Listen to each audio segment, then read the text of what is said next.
Daniela, Daniel, ¿me escuchan? Sí, profesor, voy, un segundo. Ah, ok, estoy bien.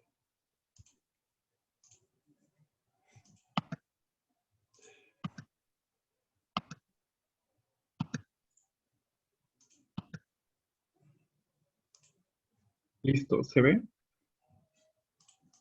Sí, Sí, sí. perfecto.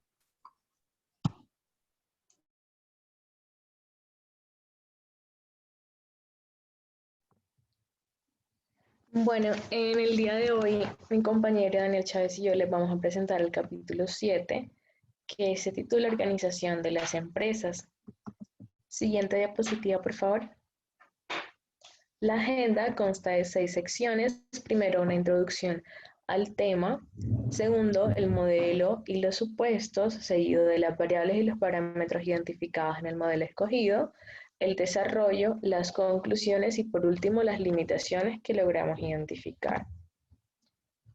Siguiente. Bueno, primero, ¿qué son las organizaciones? Las organizaciones se pueden definir como dispositivos de enfoque que intentan alinear hacia ciertas metas, valores o símbolos a los individuos que lo conforman.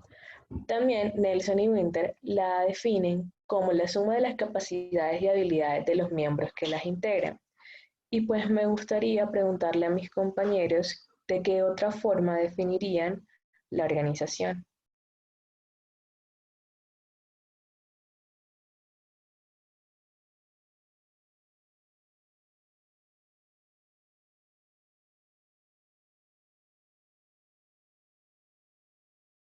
Daniela, lo mejor es que ya seas específica porque si no, van a dar muchas vueltas. Te lo aconsejo.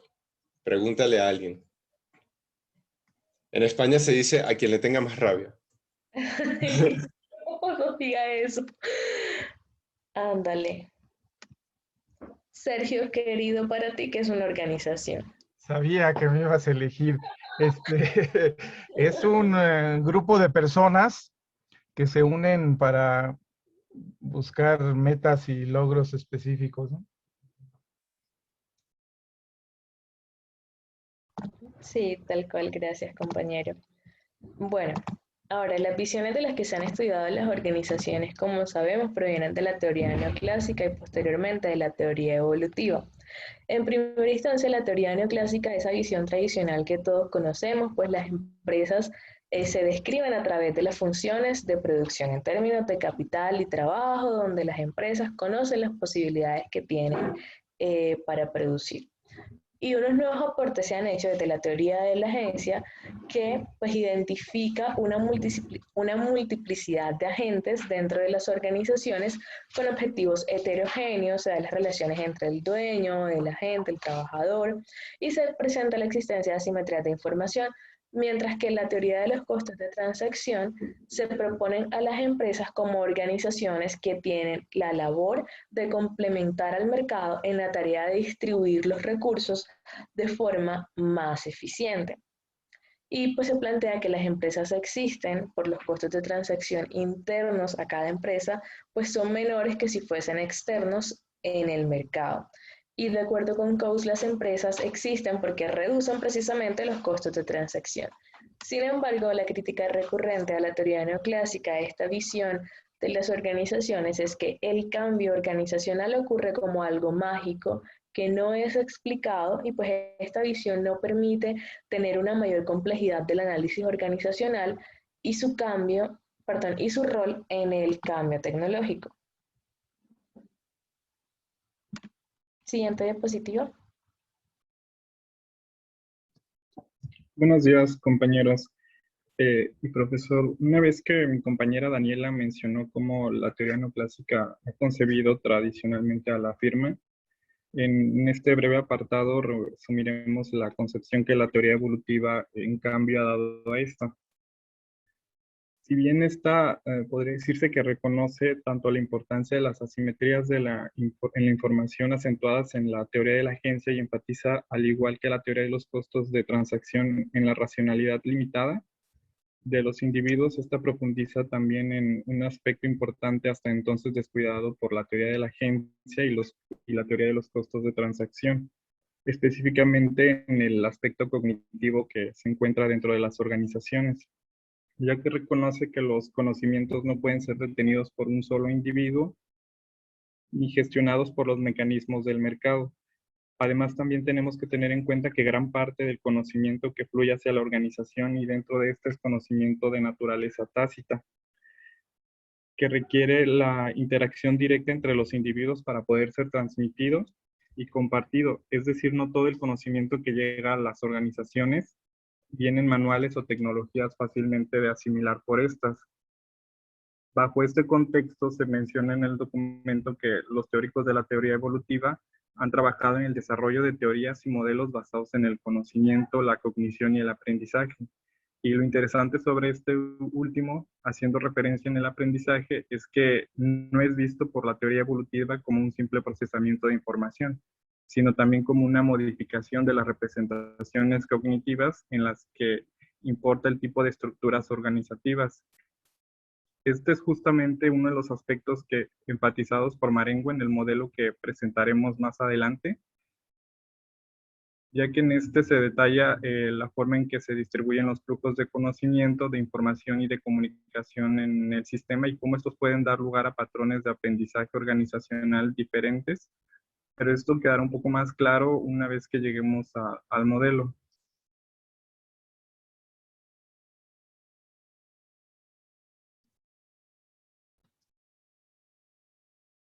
Dicho esto, antes de introducirnos en el modelo, debemos partir de la idea de que tanto las organizaciones como los individuos se enfrentan a problemas que solo logran entender parcialmente y que además cada uno de estos difiere en sus percepciones del entorno, lo que complejiza aún más el asunto. Ante esto, ¿cómo se organiza la empresa para dar solución a los problemas? Aquí volvemos a un concepto ya muy visto por nosotros, ya revisado en clases pasadas, en el sentido de que ya es familiar, por así decirlo. Me refiero a las rutinas. El documento retoma la definición de Cohen. Este las definió como una capacidad ejecutable para repetir comportamientos en algún contexto que ha sido aprendido por una organización en respuesta a la presión, y donde el término de capacidad hace referencia a la habilidad de generar un patrón de acción almacenado. Y bueno, aunque pareciera que la lógica de las rutinas pareciese ser sencilla, en realidad no lo es tanto, sobre todo si tomamos en cuenta que su aplicación está en parte en función de las capacidades de los individuos para recibir e interpretar la información proveniente del entorno. Y solo para ampliar un poco la perspectiva sobre estas, también son definidas por otros autores en la literatura como un repositorio de conocimiento por parte de las organizaciones que las emplean. Y en el caso de Winter, este las define como también un patrón de comportamiento que se sigue repetidamente, pero que está sujeto a cambios si las condiciones cambian. En este sentido, la teoría evolutiva de la firma proporciona una explicación alternativa de la firma basada en las rutinas. Incluso hay autores como Coryat y Weinstein quienes argumentan que una teoría evolutiva de la firma tiene la ventaja en comparación con otras teorías al dar una explicación de 3 cuestiones de importancia para entender la naturaleza de las empresas. Esta ayuda a explicar cómo se puede definir una empresa a través del conjunto de rutinas y competencias que la firma abarca. También ayuda a explicar por qué las empresas difieren, porque básicamente se basan en un conjunto diferente de rutinas, y explica la dinámica de las empresas a través de la posibilidad justamente de transformar un conjunto de rutinas secundarias en la actividad principal.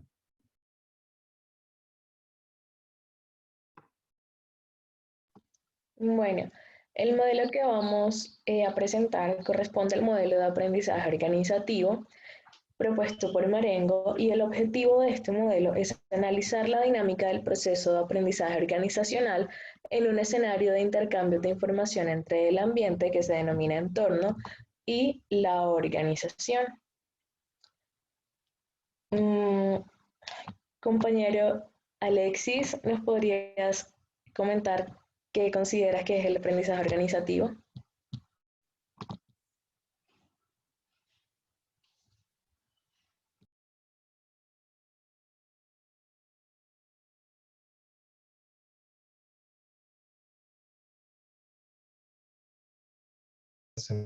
me habías mencionado.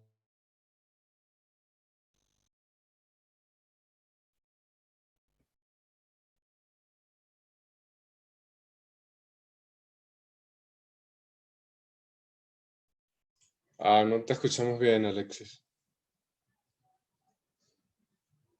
Ok, ¿ya me escucha mejor, profesor? Sí, ahora sí. Ok, bueno, yo lo asocio a como lo que estábamos comentando de cómo tenemos las rutinas en la organización, que como sabemos es algo esencial porque pues todas las organizaciones para poder aprender y sobre todo hacerlo colectivo.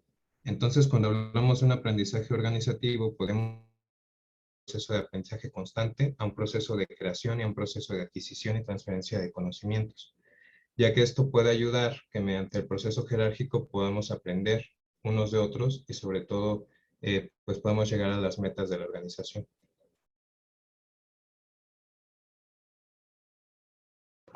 Gracias, compañero. Bueno, además, pues Dodson plantea que el aprendizaje no es solamente los resultados, sino también los procesos y que es un proceso interactivo e interdisciplinario, dado que se retoma el estudio de diversas áreas del conocimiento que tengan los individuos. Siguiente diapositiva, por favor.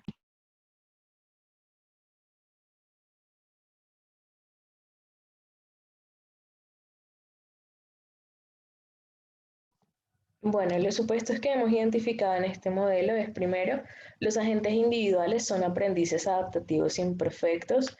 Esto quiere decir que ellos pueden llegar a tomar una decisión a través del ensayo y el error local. Segundo, el aprendizaje adaptativo está impulsado por la información procedente del entorno y o de otros miembros que conforman la organización. Tercero, se produce un determinado número de tipos de productos que son demandados por un mercado exógeno. Cuarto, el proceso de producción se divide en varias operaciones y cada una de esas operaciones es llevada a cabo por una tienda o taller diferente. Quinto, pues la empresa está formada por 3 unidades específicamente, una unidad de dirección y 2 talleres. Al principio de cada proceso se supone que el responsable de la toma de decisiones ignora completamente las características del entorno al cual se va a enfrentar y por último, este tomador de decisiones tiene una capacidad de cálculo limitada. Siguiente diapositiva.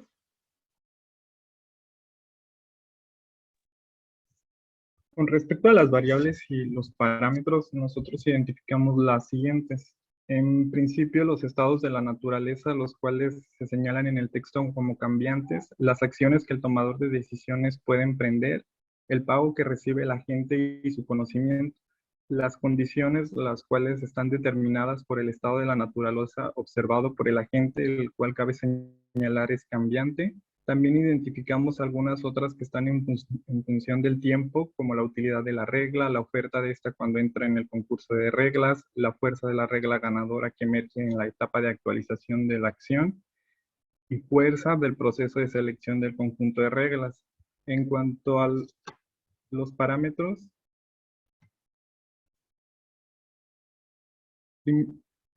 nosotros en cuanto a los parámetros, identificamos unos pocos menos. Primero, un número de estados totales de la naturaleza y de acciones disponibles para el tomador de decisiones y los coeficientes K1 y K2, los cuales literalmente son definidos como constantes dentro del modelo. Me gustaría preguntarles aquí si ustedes quitarían alguno, cuál agregarían o cuál cambiarían de lugar.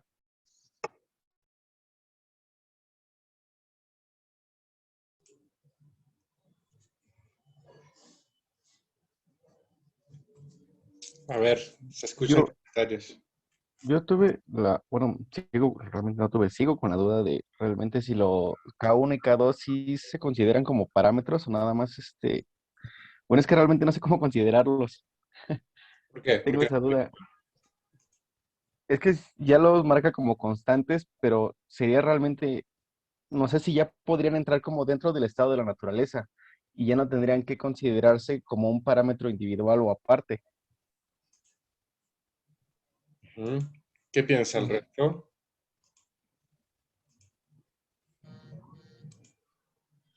Yo creo que sí son parámetros ya que en el modelo se establecen como operadores genéticos, ya sea para la acción o condición, para una cierta regla en específico que se va a evaluar en el tiempo t. Bueno, es como se enfrentan esas reglas y se elige la mejor, pero solo en ese tiempo t. Y siento que esos coeficientes, eh, esos operadores genéticos sí serían parámetros en ese momento.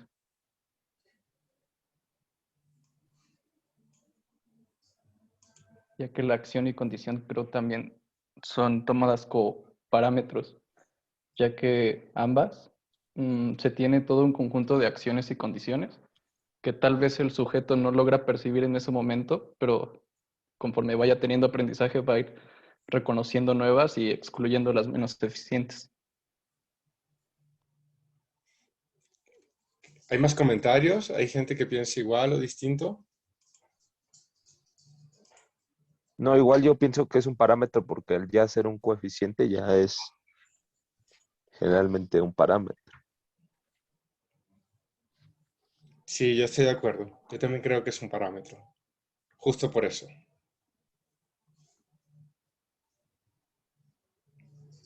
¿Cómo ves, Rodrigo?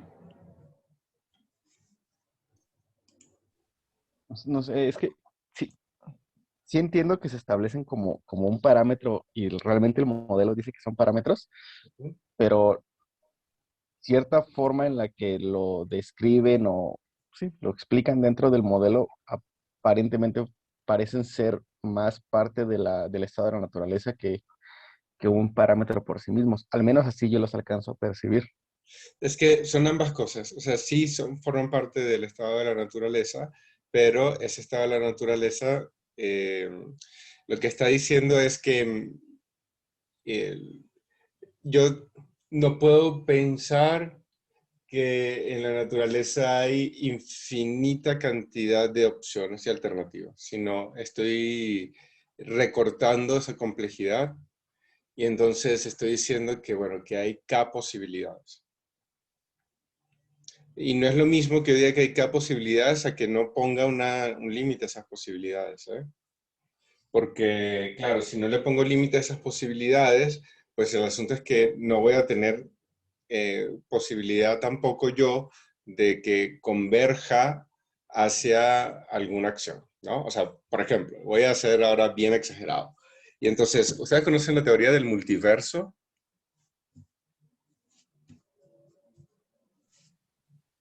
Claro que sí, Batman lo explica. Bueno, no, yo no puedo explicarla bien, ¿no? Pero a partir de los últimos estudios de física cuántica, hay un planteamiento en el que no existe un único universo, sino que existen múltiples universos. Por eso se llaman multiversos. Y que realmente lo que nosotros estamos viviendo es solamente una percepción de una variante de ese universo que a nosotros nos puede parecer eterna, pero que en tiempo, digamos, de todo lo que puede existir, es es un abrir y cerrar de ojos, digamos. Y entonces existen muchos universos que se crean y se destruyen y que existen incluso de forma paralela, pero que todavía no se conoce cómo puede haber una interacción entre el universo que nosotros podemos percibir y otros tipos de universos donde no sabemos qué hay. Entonces, esto es un universo, por eso es K. No es un multiverso, porque si fuese un multiverso, yo necesitaría entender cómo funcionan todas las otras posibilidades del mundo que no tengo ni idea. Por eso es que, aunque es un estado de la naturaleza, es un parámetro. Busquen lo del multiverso, está divertido, ¿eh? Creo que les va a Pero, gustar mucho. profe, no en el modelo se establece ya de cierta manera que a cierta acción hay una cierta condición hay una acción. Sí, sí, sí, justo. Entonces, no estaría de cierta manera, no sé, como que están forzando el modelo con estos parámetros K1 y K2. Están forzando a que el modelo no sea un multiverso. O sea, si es eso, ¿no? Porque imagínate que yo te diga que no existe solamente esto que nosotros conocemos, sino que existen muchas cosas que están en paralelo. Y ahora te pregunte, decide sobre la realidad. ¿Qué me dirías tú? Sobre qué realidad, ¿no? Exactamente, sobre cuál de todas, ¿no? Entonces, aquí yo te estoy diciendo sobre esta. Ok. Es así. Ah, bien, profe. Digo, así, digo, lo puse de forma bien exagerada para que de alguna forma sea, bueno, es mi intento de que sea como más fácil, ¿no? Pero ahí está. Y mientras, Rodrigo, diviértete con lo del multiverso, que está buenísimo. Búscatelo por ahí en un documental. Sí, profe. Gracias, profe. Ok. Seguimos entonces. Bueno, seguimos ahora con la parte correspondiente al desarrollo del modelo. Y bueno, aquí consideran un problema de coordinación en el que una organización tiene que responder a un entorno exógeno, ¿verdad? Un segundo. Responder a un entorno exógeno aplicando alguna acción colectiva. Entonces, el reto de la empresa es detectar correctamente qué tipo de producto que se demanda, estado del mundo, y coordinar las acciones de las tiendas para que se ejecute el proceso de producción correcto. Para ilustrar esto, supongamos que una empresa produce 8 tipos de productos, 1, 2, 3, 4, 5, 6, 7 y 8. Y el conjunto de posibilidades de producción de la empresa está representado por secuencias de 8 operaciones. Esas operaciones pueden ser de dos tipos, tipo P y Q. El problema de la empresa, como decíamos anteriormente, es prever el tipo de producto que demandará el mercado y aplicar el proceso de producción correcto, coordinando las operaciones de las dos tiendas. Entonces, si la empresa produce el tipo de producto correcto, recibe una recompensa de 5 unidades. En cambio, si no produce el tipo de producto que es demandado, recibe una recompensa negativa o tiene que asumir un costo, que está dado por la diferencia entre el tipo de producto real y el que es requerido. Por ejemplo, si el mercado demanda el tipo 7, pero la empresa produce el tipo 5, recibirá un costo de 7 menos 5 igual a menos 2. Siguiente diapositiva. Ok, ahora supongamos que la empresa está conformada por 3 unidades, una dirección y 2 tiendas, que está relacionada con un determinado entorno. Las tiendas proceden a las operaciones de producción, 4 operaciones cada una, y la dirección observa el mensaje del entorno por el canal 1, que es el estado actual del mundo, lo interpreta y envía un mensaje a las 2 tiendas por el canal 2. Cada una de las tiendas observa 3 tipos de señales y desarrolla un modelo interpretativo para cada una de ellas. La señal que proviene del entorno es el último estado del mundo observado y sigue el canal 1B que está señalado en el diagrama. El mensaje enviado por la dirección sigue el canal 2 y la señal enviada por la otra tienda, es decir, pues la última acción, sigue el canal número 3. Estos dos últimos mensajes, del canal 2 y 3, son dispositivos de coordinación respectivamente, uno centralizado y uno descentralizado, que permiten que las tiendas puedan coordinar su acción, mientras que el primero permite a las dos tiendas formar su propio modelo del mundo independiente, que es el proveniente de la dirección. Pues de esta manera se plantea que el administrador y las tiendas se enfrentan a un problema de aprendizaje estándar. Siguiente diapositiva. Entonces, la acción que elige el agente depende del nivel de conocimiento que tenga sobre el estado de la naturaleza. Y este conocimiento se puede representar por una colección de subconjuntos donde P de S sub I es el conjunto de estados de la naturaleza que la gente considera como posible o que no puede distinguir cuando el estado real es S sub I. La S o perdón, el conjunto de los n estados posibles se describe como de S sub 1 hasta S sub n, y las acciones posibles que pueda tomar el agente se representan como el conjunto A de A sub 1 a A sub k, donde la recompensa es ese beneficio que es el resultado de las acciones posibles por el estado. Yes. Siguiente diapositiva. Al modelo se introducen modificaciones del modelo de aprendizaje por refuerzo basado en sistemas clasificadores por Holland en 1986. Básicamente, se plantea que el componente básico es una regla de condición-acción, y la condición y la acción están representadas por cadenas de símbolos. Por cadenas de símbolos. La ejecución de una determinada acción está condicionada a que la gente perciba el estado de la naturaleza actual que cae en la condición dada. Entonces, la parte de C sub 1 hasta C sub n es el subconjunto de los estados de la naturaleza o un evento que se activa cuando el estado real del mundo detectado cae en dicho subconjunto. Y pues en la práctica se satisface siempre que el estado real de la naturaleza corresponda a una posición en la que aparece un 1. Si es el último estado del mundo observado, se tiene que C sub i es igual a 1. Y la parte de la acción corresponde al conjunto de A sub 1 a A sub n, que corresponde a una acción dada. Y pues contiene un único símbolo A sub h igual a 1, donde todos los demás serían igual a 0, y pues simplemente corresponde a la acción elegida por el tomador de decisiones. Por lo tanto, el tomador de decisiones puede ser representado por un conjunto de reglas de por un conjunto de reglas de condición, acción. El estado de la naturaleza determina una condición que determina la acción que representa su toma de decisiones. Y cuando se toma una condición específica determinada por la naturaleza del estado observado, esta toma el valor de 1. Al asignarse este valor, el resto de las condiciones pues toman el valor de 0.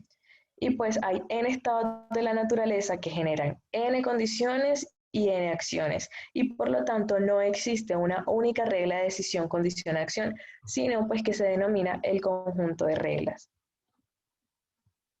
Siguiente diapositiva. Además de lo anteriormente señalado por mi compañera Daniela, en relación a estas reglas de condición-acción, a cada una de estas se les puede asignar en el tiempo t tanto una fuerza como una especificidad. La fuerza mide básicamente la utilidad pasada de la regla, o en otras palabras, el pago acumulado de esta, y la especificidad, en cambio, la rigurosidad de la condición. Cuando esta especificidad es alta, nos encontramos con una, como señala el documento, con una menor generalidad, la cual se da una regla cuya condición se cumple solo cuando se produce ese estado particular de la naturaleza. En cambio, cuando esta especificidad es baja, nos encontramos con una mayor generalidad.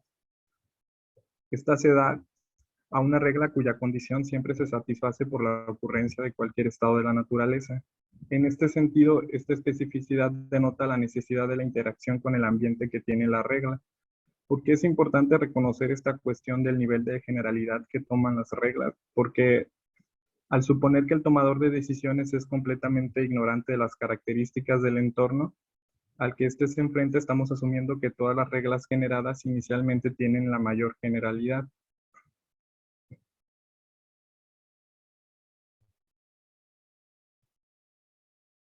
Dicho esto, ¿cómo selecciona el agente un conjunto de reglas? Lo cual sucede básicamente como un proceso que se articula en 4 etapas, siendo estas la inicial, la coincidencia de condiciones. Aquí en el documento se señala que se recibe un mensaje del entorno. Este mensaje informa al sistema sobre el último estado de la naturaleza que se está observando, y dicho mensaje se compara con la condición de todas las reglas, y las reglas que tengan a la condición, dado el estado de la naturaleza observado, ingresan al siguiente paso, o sea, la competencia entre las reglas igualadas o coincidentes. En esta segunda etapa se encuentran todas las reglas que poseen la condición que satisface el estado de la naturaleza observado. Estas compiten para designar la que está autorizada a ejecutar la acción. Para poder participar, o mejor dicho, entrar al concurso, cada regla tiene una oferta a la que integra su fuerza y especificidad. O sea, la puja de cada regla es determinada por su utilidad y su relevancia para la situación actual. Aquí K2 y K1 son señalados en el documento como constantes y básicamente la regla que tenga una mayor oferta será la seleccionada. En caso de que hayan reglas con valores iguales, la ganadora se seleccionará mediante al azar. Para ello se hace un concurso de probabilidades. Una vez elegida la regla, esta es sometida a una actualización de acción y fuerza, es decir, sus valores cambiarán. La nueva fuerza es igual a la fuerza anterior menos el valor que tenía su función de elección o lo que se señala como la oferta, más el beneficio que otorgará la nueva acción que se está realizando en ese momento ante el nuevo estado de la naturaleza.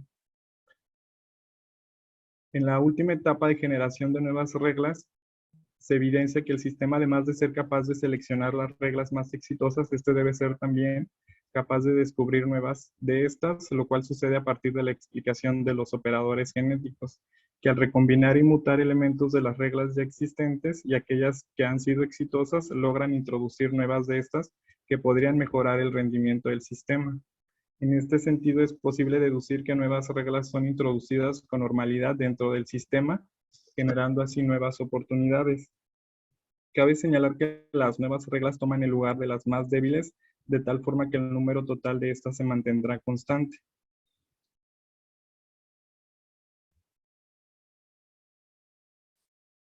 En relación a los dos tipos de operadores genéticos, uno se incorpora a la acción y otro a la condición. El operador de la acción es brevemente desarrollado y es definido de tipo simple de búsqueda local, siendo una simple mutación se menciona de la vecindad en la que el óptimo puede ser encontrado.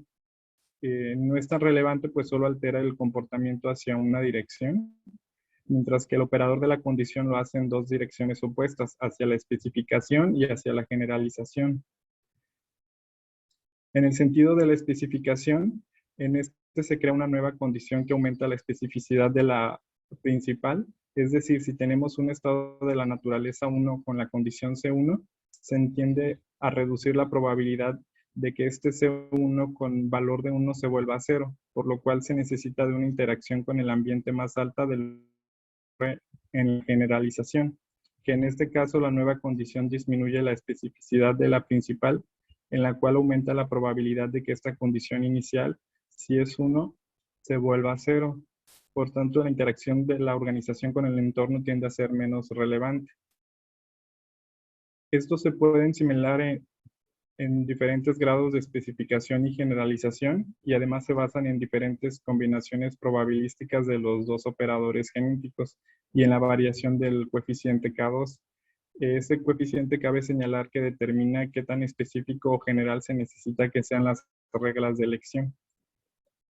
Lo importante en relación a esto son los pesos con los que los tres tipos de mensajes ya revisados anteriormente, el que viene del entorno de la dirección o entre talleres, influyen en los procesos de decisión de las tiendas que definen el equilibrio entre la diferenciación y los conocimientos comunes para tomar la acción adecuada en el entorno dado, es decir, la de producir el producto correcto que es demandado en el mercado. En estos pesos, o mejor dicho, las ponderaciones se representan a partir del coeficiente K2 que ya hemos ido mencionando, de tal forma que un K2 alto en el mensaje 1B indicaría que las tiendas o talleres tienen como objetivo construir un modelo detallado y autónomo del mundo, sin interesarles relacionarse con el principal y ni entre ellas. Un coeficiente K2 bajo en el mensaje 1B indicaría, en cambio, que las tiendas o talleres no prestan mucha atención al entorno. Un coeficiente alto de K2 en los mensajes 2, o sea, el que va del principal a los talleres, implica que las tiendas atribuyen una gran importancia a la correcta interpretación que tiene la gerencia del ambiente. Pero si este es bajo, significa que los talleres no buscan coordinación centralizada sobre el conocimiento colectivo organizacional. La organización con un coeficiente bajo tiene un papel reducido en este caso. En cuanto a un coeficiente de especificidad alto o K2 en los mensajes de tipo 3, el cual sucede entre los talleres, implica que se está dando una gran importancia a la coordinación mutua y descentralizada, mientras que uno bajo indica la inexistencia de una forma de coordinación descentralizada o comunicación entre los talleres. Estos ejercicios fueron simulados en diversos entornos por Marengo, obteniendo diferentes resultados con relación a la dinámica que se suscitaba en los entornos. Este detalla sobre 3 tipos de entornos. El primero, estacionario. Los resultados de la simulación arrojaron que cuando el estado de la naturaleza no cambia, aquí los agentes pueden lograr la coordinación sin construir ningún modelo del entorno y recurriendo solo a los ensayos de prueba y error, dado que el estado de la naturaleza siempre se mantendrá constante en un punto. En cambio, cuando el entorno sufre cambios cíclicos y predecibles, se menciona que se necesitan altos coeficientes de especificidad sobre las condiciones de los talleres que clasifiquen los mensajes tanto ambientales 1B, es decir, que su interacción con el ambiente debe ser directa para poder aprovechar la regularidad ambiental. Cuando el entorno experimenta cambios frecuentes e impredecibles, se menciona que la organización tiene que desarrollar rutinas estables que den un resultado promedio satisfactorio en la mayoría de las condiciones. Aquí el aprendizaje sería descentralizado, lo que tiende a ser perjudicial porque la estabilidad de dichas rutinas se ve continuamente comprometida por los esfuerzos individuales por captar el entorno impredecible. En este sentido, los talleres deberían confiar más en el mensaje proveniente desde la dirección.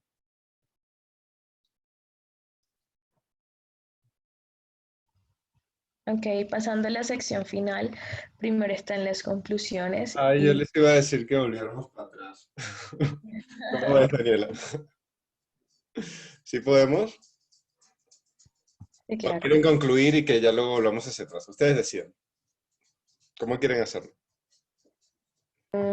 Pues podemos cerrar la presentación, pasamos a la revisión que usted nos sugiere y de paso, pues que los otros compañeros nos complementen qué otras conclusiones o limitaciones pudieron encontrar. Excelente, hacemos así, Daniela. Va. Ok, entonces las conclusiones que nosotros identificamos es que para explorar un entorno cambiante se requiere un alto nivel de conocimiento sobre el mundo. Segundo, contrario a los mecanismos de coordinación centralizados que se estipulan en el modelo, los descentralizados son los que permiten un mayor nivel de sofisticación en el modelo del mundo, ya que permiten que la organización resuelva conflictos de representaciones. Tercero, se requiere una fuerte coordinación para que toda la organización pueda implementar el conjunto de rutinas robustas. Y por último, aunque la experimentación autónoma y descentralizada puede perturbar la coherencia de la implementación de rutinas, permite evaluar resultados en una aproximación diferente.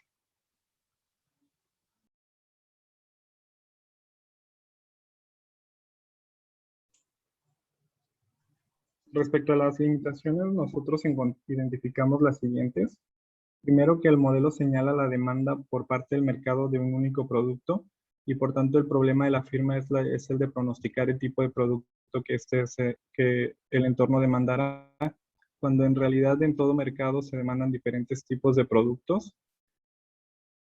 El segundo es que en la realidad ninguna empresa produce únicamente 8 productos, muchos incurren en la diversificación de su cartera de productos o en el extremo contrario quizá pueden poseer un único producto. Nosotros identificamos también que no toma en cuenta figuras relevantes en el proceso de entrada de información en la empresa, como es el de los gatekeepers. Esta figura es importante porque son los encargados de traer información a la empresa desde el exterior. Y por tanto es evidentemente una figura importante en dicho ámbito, el de la información para toda organización. También identificamos que aunque el modelo enfatiza en el aspecto de la estructura organizativa, este solo considera una organización con únicamente 2 componentes, el de la gerencia y los talleres, cuando en la realidad las empresas poseen más que estos componentes y estas incluyen tanto unidades de marketing como de control de calidad, laboratorios de I+D, etc. También encontramos como limitante que no explora los flujos de información que suceden entre los individuos al interior de las unidades de la organización. Es decir, solo se concentra en analizar estos flujos entre las unidades y no entre los individuos al interior de esta. Y por último, de alguna forma considera fortuito el flujo de información que se da a través de los canales de información entre el medio ambiente y las unidades de la organización y entre estas mismas, sin tomar en cuenta la presencia de posibles elementos o sucesos que bloqueen la información que transita en dichos canales.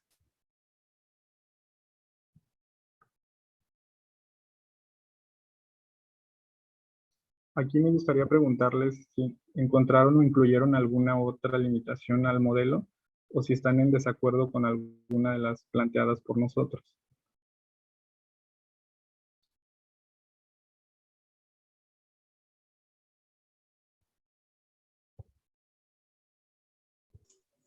A ver, ¿qué piensan?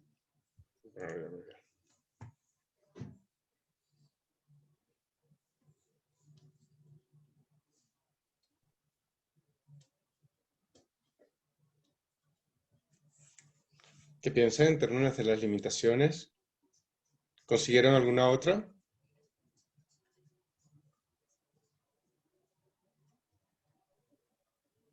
Yo, profesor, consideré otra.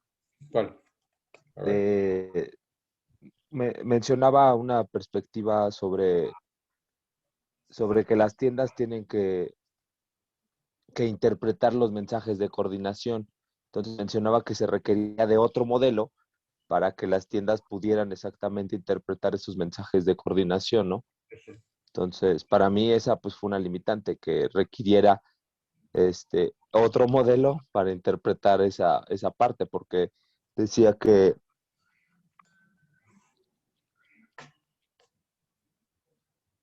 las tiendas pues deben de confiar en el mensaje de dirección, ¿no? Claro. Es que lo que decían en las conclusiones, ¿pueden volver a la de las conclusiones?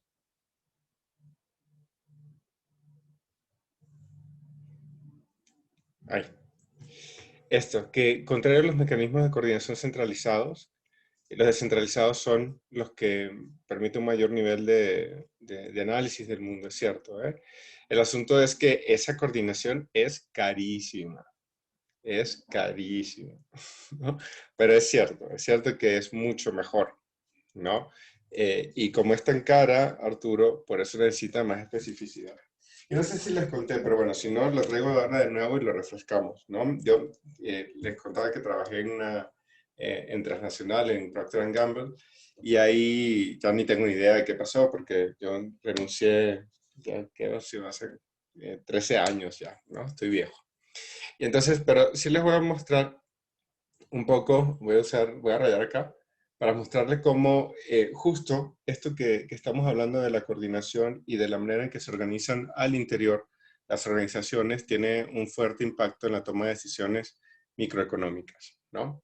Miren, ellos trabajan por unidades de negocio, ¿no? Y entonces tenían, pues varias, ¿no? No les voy a nombrar todas, pero voy a nombrar 3 unidades de negocio, ¿no? Y entonces, espérate, que esto aquí fastidiando. Ya. Entonces tenían, por ejemplo, la unidad de FemCare, y en FemCare tenían las toallas sanitarias, tampones y todas estas cosas, ¿no? La unidad de Beauty Care, y en Beauty Care tenían los champús, cremas para el cabello y esas cosas, ¿no? La unidad de Home Care, que son Ariel, Ace, los detergentes, Maestro Limpio y todo eso es de Procter. Y hay más, ¿no? Está Baby Care, donde están el asunto de los pañales y todo esto. Gillette también era de Procter, creo que todavía sigue siendo así. Y ¿qué más tenían? Fabric and Home Care. Ah, era este que les mostré. Bueno, digamos, es Healthcare también, porque Big Vaporú y Pepto-Bismol también es de Procter. Total, que así lo tenían. Entonces, yo entré a trabajar en empaques, ¿no? Y entonces yo compraba empaques flexibles. todas las bolsas, ¿no? Todo el empaque donde vienen las toallas sanitarias, los pañales, las bolsas de ACE, todas esas cosas. Las compraba yo. Y el equipo, ¿no? O sea, ahí estaba. Y entonces, inicialmente, la organización estaba pensada para que cada comprador, que es justo el contacto externo que hay, compras, estaba en el programa, ¿conocen el programa Connect and Develop de Procter? Fue muy famoso. Es uno de los primeros programas de Open Innovation. ¿Les suena o no? No, No. profe. No. No, bueno, Connect and Develop es un programa de Procter que yo ahí fue donde conocí el concepto de innovación. Y lo conocí porque trabajaba en compras y en compras nos pedían que para evaluar a los proveedores a los que les ibas a dar contratos, y los contratos pues son grandes, o sea, yo en términos de tamaño de contrato eran $70 millones anuales, ¿no? Lo que yo manejaba. Y habían compañeras que manejaban 120 y otras manejaban 50, dependiendo de los mercados, ¿no? Son contratos grandes. Y entonces, lo que se pedía para que fueses proveedor de Procter es que tuvieses una estrategia de innovación clara, particularmente en los productos en los que les ibas a proveer. Y entonces el empaque es el primer contacto que hay entre la empresa y la persona, las personas consumidoras. Y por eso el empaque es tan importante y se han hecho muchas innovaciones en empaque. Y nosotros teníamos que evaluar que esos proveedores vinieran con esas innovaciones. Y entonces, inicialmente, la evaluación se hacía por unidad de negocio, ¿no? Estaba todo centralizado por unidad de negocio para América Latina. Entonces, quien comprara bolsas para los empaques de las toallas sanitarias, la compraba para toda América Latina. Y quien compraba las bolsas para los pañales, pues toda América Latina y así, ¿no? ¿Qué problema le ven ustedes a eso?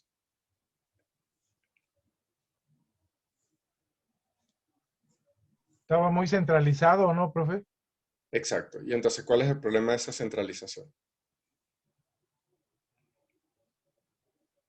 Que no hay mucha autonomía entre las diferentes unidades, ¿no? No, al contrario, cada unidad de negocio es completamente autónoma ahí, Sergio, ¿eh? Sí, pero Claro. ¿y cómo distribuían los productos? Ahí sí se complica, ¿no? No, pues cada unidad iba a ¿O le comprar. pedían al mismo proveedor que entregara en diferentes países y esas cosas? No, cada quien negociaba con su proveedor, porque es que toda la organización interna está hecha así, ¿eh? La Mm. gente de FemCare trabaja con todo lo de FemCare. La gente de BabyCare trabaja con todo lo de BabyCare. Y toda la organización está por unidades de negocio.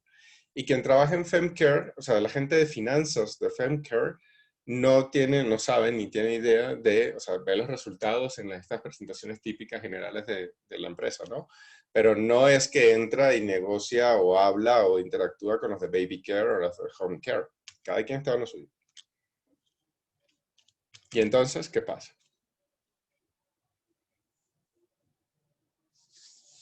¿Qué problema le ven ustedes a esto?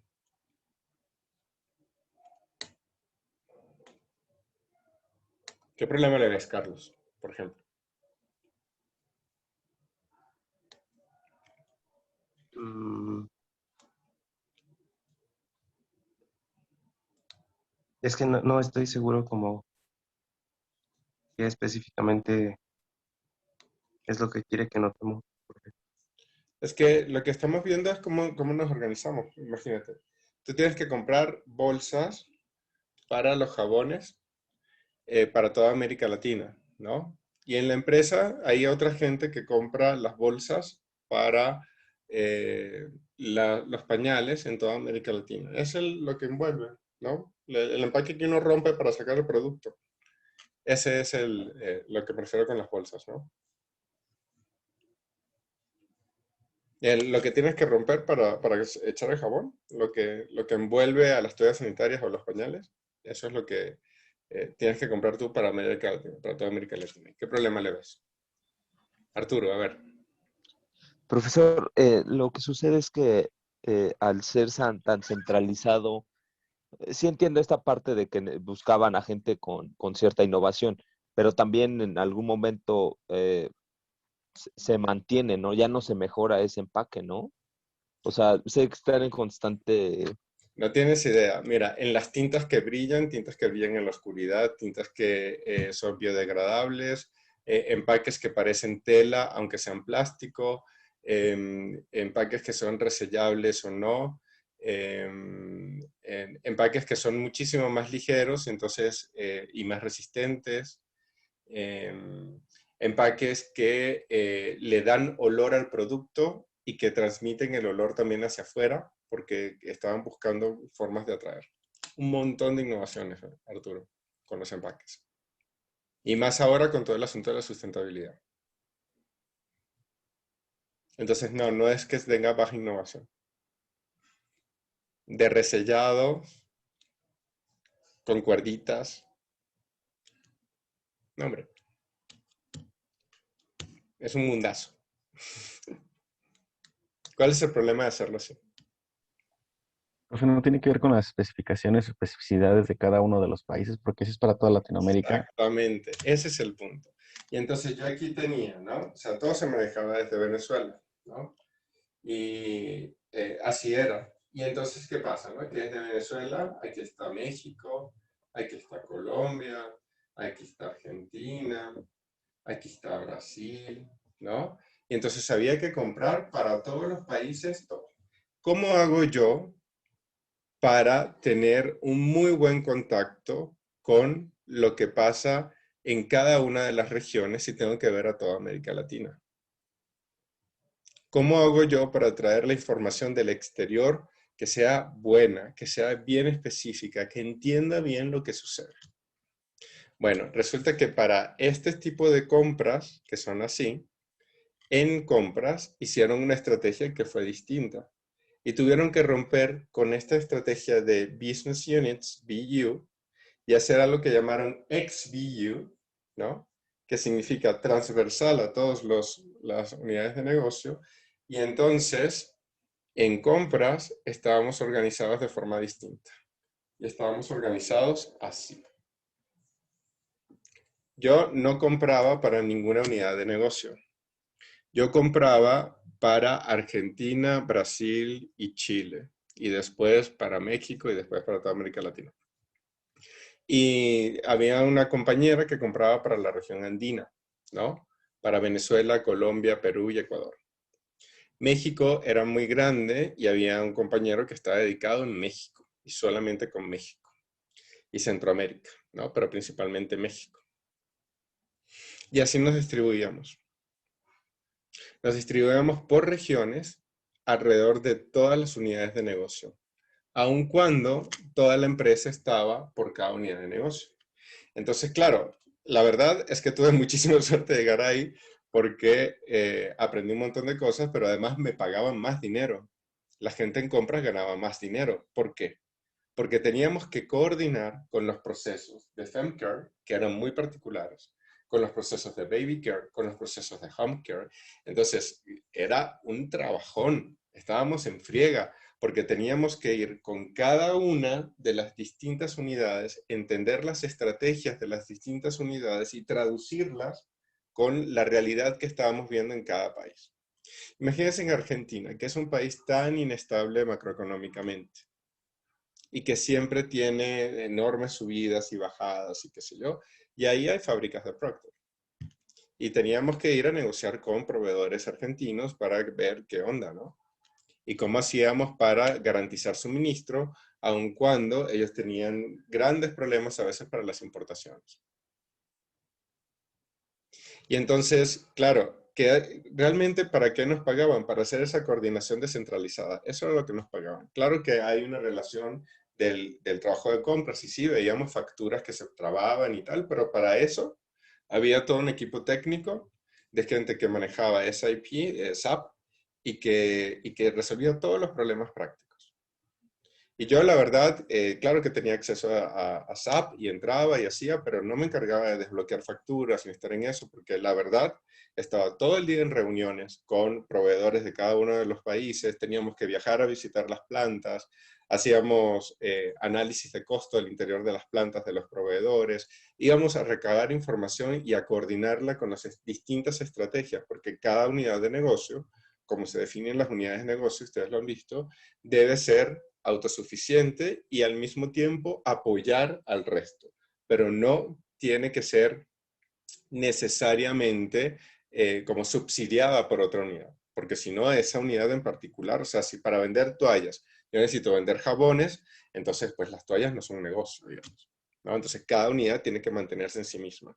Y para hacer toda esa coordinación, necesitas gente que pues formes en esa coordinación y que permita de alguna forma mantener este contacto con el mundo exterior y lo pueda de alguna forma también como sistematizar y coordinar hacia adentro. Además, que hay interacciones entre las unidades de negocio que solamente quien las vea de forma transversal va a poder hacer, o sea, va a poder aprovecharlas. Por ejemplo, cuando yo iba a negociar los volúmenes de compra, no era únicamente lo que yo le podía ofrecer a ese proveedor, a esa empresa proveedora, por las toallas sanitarias, sino yo iba con todo el volumen de Procter en esa región. Y entonces, como es todo el volumen, yo me puedo apalancar en ese volumen para lograr negociaciones a través de economías de escala. Pero para eso necesitas tener a alguien que pueda coordinar los otros volúmenes. Entonces yo tenía que internamente negociar con la gente de cada unidad de negocio para decirle, a ver, es que no puedes estar cambiando tampoco todos los volúmenes a cada rato, no puedes tener 500 tipos de productos porque eso aumenta la complejidad y entonces particiona el volumen con el que me puedo apalancar para conseguir mejores precios, para que llegues a los márgenes de ganancias que necesitas. Y entonces, ¿quién hacía esa negociación interna? Pues nosotros. ¿Y quién hacía la negociación externa? Pues nosotros, ¿no?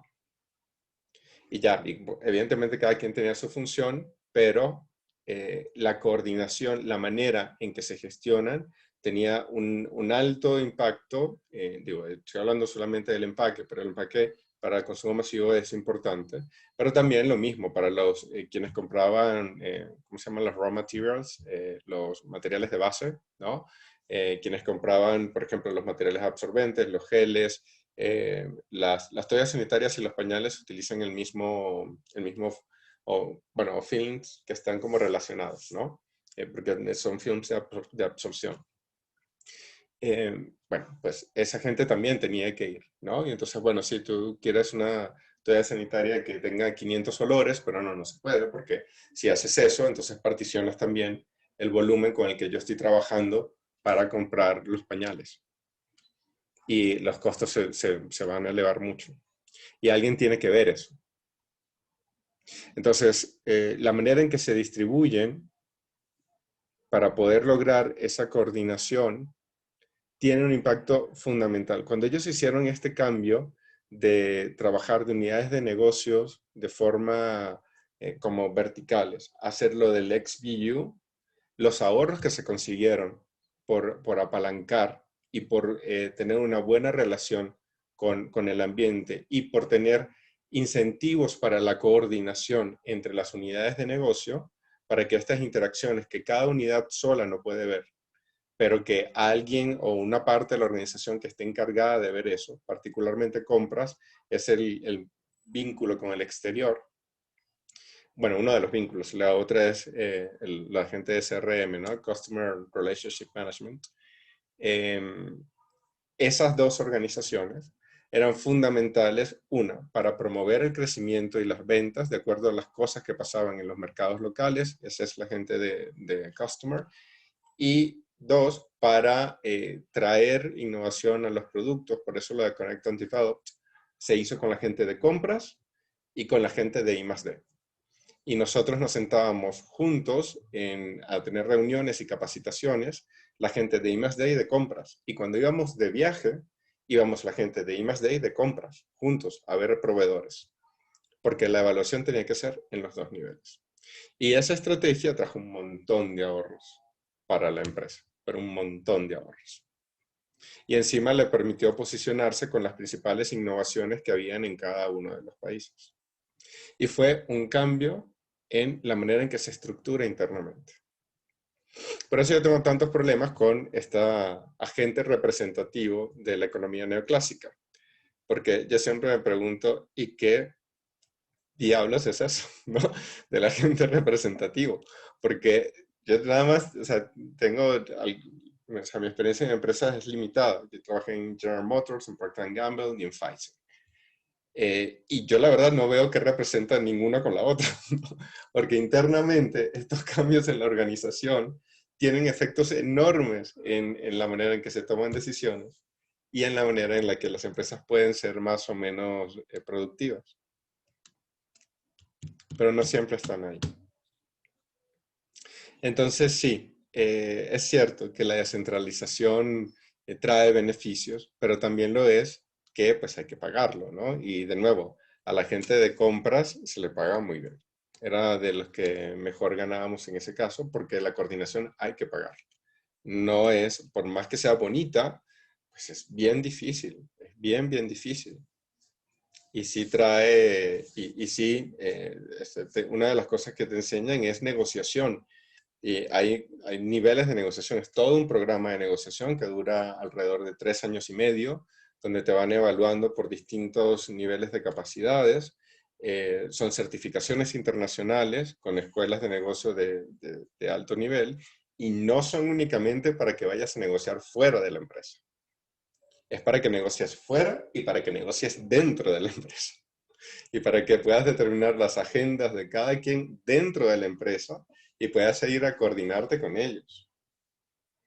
Y sí, yo me peleé con el tipo de Baby Care, el que hacía finanzas de Baby Care, y fue un infierno. Y entonces lo que hice fue pedirle ayuda a un amigo que sí se llevaba bien con él, y se iban y jugaban póker juntos y todo lo demás.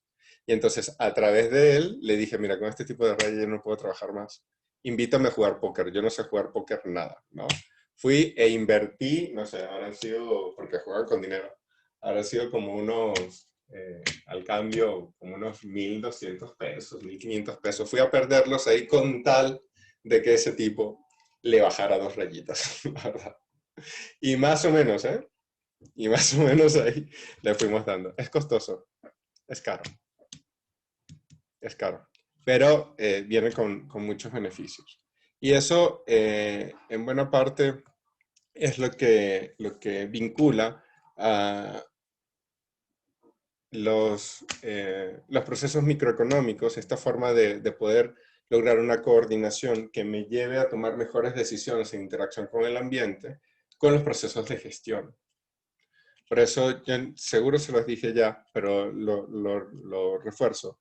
La única diferencia entre la gestión y la economía es el foco. Hasta en dónde estoy poniendo yo el foco para la organización. Cuando yo pongo el foco al interior de la organización, estoy en un mundo de gestión.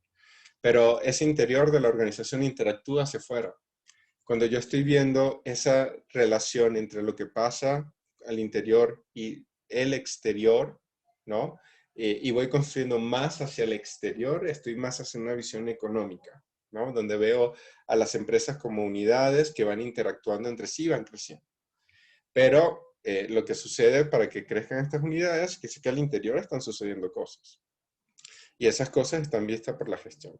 Y cuando yo estoy viendo la gestión, estoy pensando en lo que está pasando adentro, pero claro que lo que pasa adentro, como este ejemplo, esta anécdota, pues es una relación también con lo que está pasando afuera. Lo que pasa es que estoy viendo hacia adentro de la organización.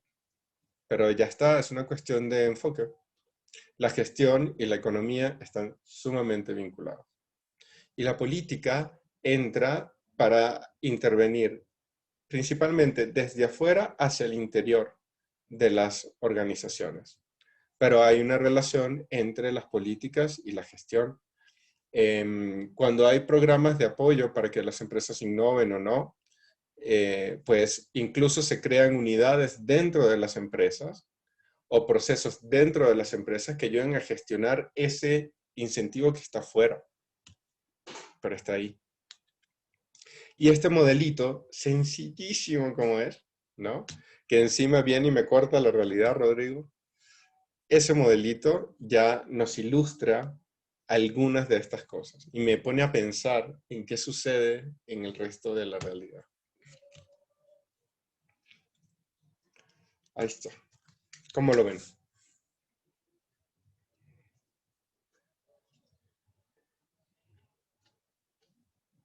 ¿Qué piensan? No, pues que el mundo es más complejo que lo que los modelos presentan, ¿no, profe? Claro, siempre van a ser así. Siempre. Otra limitación que yo vi, profe, es que, bueno, al ser una sola empresa, pues ella hace la interpretación del entorno, pero no considera, por ejemplo, otras instituciones o la competencia también, cómo está haciendo su interpretación del entorno, ¿no? Entonces, en ese sentido, el modelo tendría esa limitación, ¿no? Un mercado monopólico, una sola empresa y aparentemente un mercado, pues, que acepta, Lo que digo, le... más bien difícil de predecir, ¿no? Claro. Con los ciclos que comentaba, ¿no? Sí, pero no considera esos ciclos y básicamente son esos 8 productos y de ahí tienes para que escojas y ya está, ¿no? Y ojalá el mundo fuese de 8 productos, ¿no? Sería todo mucho más aburrido, pero más simple. Y sí, ese es otro asunto con las limitaciones. Pero bueno, yo lo que veo es la posibilidad de darnos cuenta, con este modelo de nuevo sencillísimo, de la importancia de lo que ocurre desde afuera hacia adentro y sobre todo cuando vemos esta clase, a mí me gusta mucho enfatizar esta interacción fuerte entre la gestión y la economía. Pero es que es fortísimo, ¿eh? Fortísimo. Incluso de hecho, es que esta reorganización de las unidades de negocio en unidades como transversales, estos XPUs, en parte se dio buscando eficiencia porque la acción de la empresa estaba cayendo. Y esto fue una muy buena estrategia que permitió que eso estuviese ahí también, ¿no? Luego, cuando yo estaba saliendo, fíjense, otro de los problemas que surgieron es que en la empresa se intentó representar los mecanismos de competencia que habían en el exterior. Y la visión era que generar esa competencia interna, donde todo el mundo dentro de la empresa tenía que ser líder y todo el mundo dentro de la empresa tenía que buscar superarse y superar a quienes están alrededor, iba a ser un incentivo fuerte para que cada quien pues pusiera lo mejor de sí. Y claro que eso motivó a que cada quien pusiera lo mejor de sí, pero ser el mejor a veces significa no necesariamente hacerlo bien o tener un desempeño cada vez más alto, también puede significar que las personas de atrás tengan un desempeño cada vez más bajo, ¿no? Y entonces ser el mejor no significa sacar siempre lo mejor de ti, puede ser también sacar lo peor de alguien más, ¿no? Y ese es un problema. Y entonces fíjense que cuando yo me estaba yendo, yo no sé en qué quedó nada de eso, ¿no?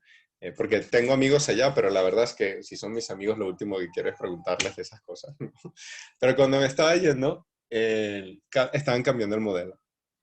Y entonces comenzaron a decir, a generar una nueva percepción para la gestión interna, porque eso estaba generando incluso malestares hacia afuera, con las relaciones de proveedores y clientes, principalmente.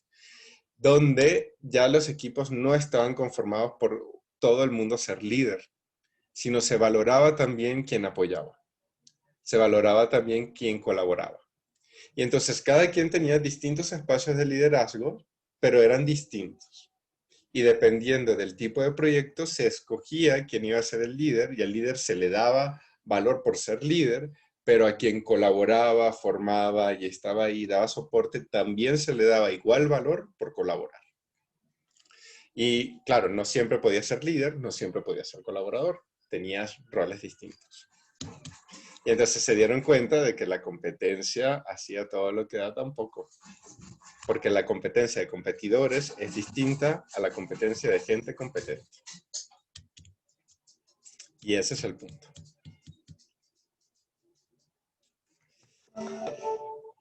Bueno, ya, no más cuentos estos de los que me hacen sentir viejo.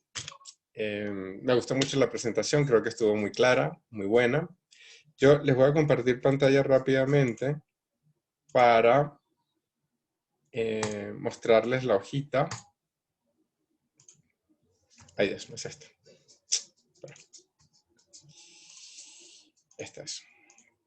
Que les acabo de compartir. Por ejemplo, miren, aquí están. Entonces, cada uno de los días y los bloques que tenemos son 14 personas, ¿no? Ya los conté.